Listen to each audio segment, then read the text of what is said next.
So I finally finished my portico columns, and I have some other work to do still, as you can see. But anyway, that's for another day. I just wanted to point out a couple of things. One, I used ground rated pressure treated lumber, and yes, there are different ratings for pressure treated lumber. Not all of it's ground rated, some of it's deck rated, but not made to actually be stuck into the ground. And then it's from Home Depot, so none of it's straight. So I threw it through the jointer and then subsequently the planer, got it squared up and true. And they always rot from the bottom up. So I did a real good job before painting it. I sealed the end grain on either side with Titebond 3.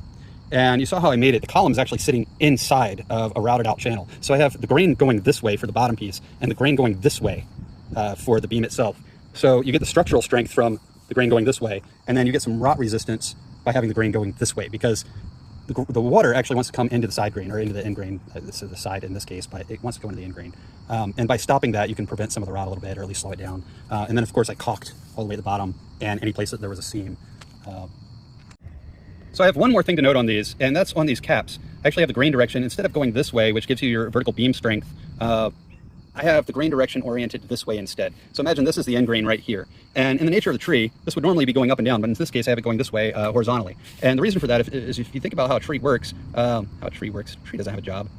What are you talking about, James? Anyway, if you think about how the cell structure of the tree works, it's basically taking water up the tree. So it's taking it from the bottom of this beam up to the top of this beam, except for this cap, I have it oriented differently, so it's horizontal instead of vertical. And the reason for that is I don't want the water to move. So I've sealed the grain here with Titebond 3 and then painted it, and then caulked the edge here. And I actually have these beams sitting inside of the cap, and those are Titebond 3 glued together as well, and then caulked and then painted.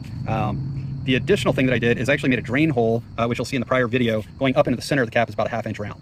And that allows for water to actually drip out if any should get in there. But the fact that I've sealed the bottom with caulk as well means that that's probably not going to be an issue. Anyway, yeah, that's it. Columns.